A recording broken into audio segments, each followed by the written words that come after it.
Installer Docker sur votre poste. Nous avons vu dans le chapitre précédent les différentes versions de Docker que nous pourrions être amenés à utiliser.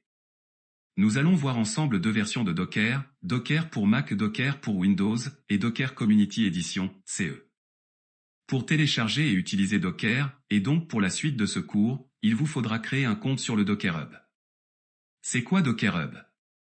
Le Docker Hub est un service fourni par Docker Inc., vous pouvez le comparer à GitHub, mais spécialisé dans le stockage d'images pour Docker. Version stable et version Edge.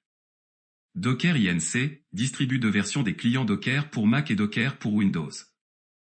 Ainsi, il existe une version stable qui est mise à jour tous les trimestres, et une version Edge qui dispose des fonctionnalités encore en bêta, et qui est disponible tous les mois. Dans notre cas, nous allons préférer l'utilisation de la version stable, car celle-ci assure d'avoir un environnement fonctionnel et stable tout au long de votre découverte de Docker. Maintenant que vous avez un compte Docker Hub fonctionnel, et que nous savons quelle version nous souhaitons utiliser, nous allons pouvoir installer Docker pour Windows et Docker pour Mac. On va se retrouver sur la page de Google et on va taper Get Docker. On va prendre le premier site docs.docker.com, Get Docker. Une fois dessus, 3 choix nous sont proposés.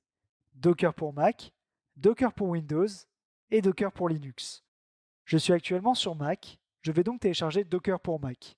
Si vous êtes sur Windows ou sur Linux, vous pouvez télécharger ces versions-là. Une fois sur Docker pour Mac, 2 choix me sont proposés. Le choix Intel et le choix Apple.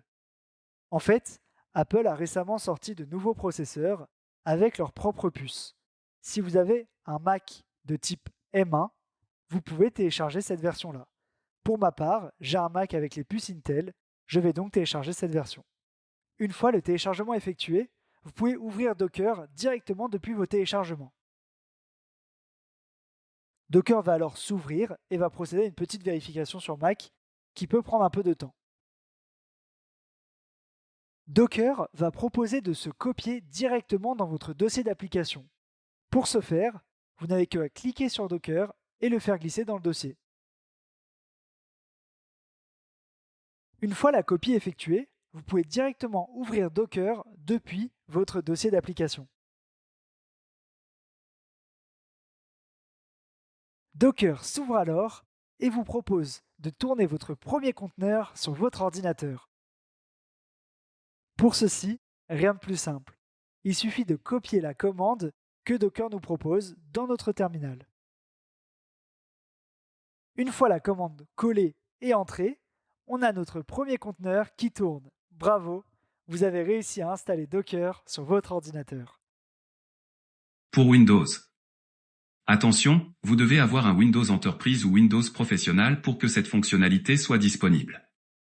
Dans le cas contraire, il faudra vous tourner vers l'utilisation de Docker Toolbox. Comme Mac, vous devez vous rendre sur le site Docker et télécharger la version stable de Docker pour Windows.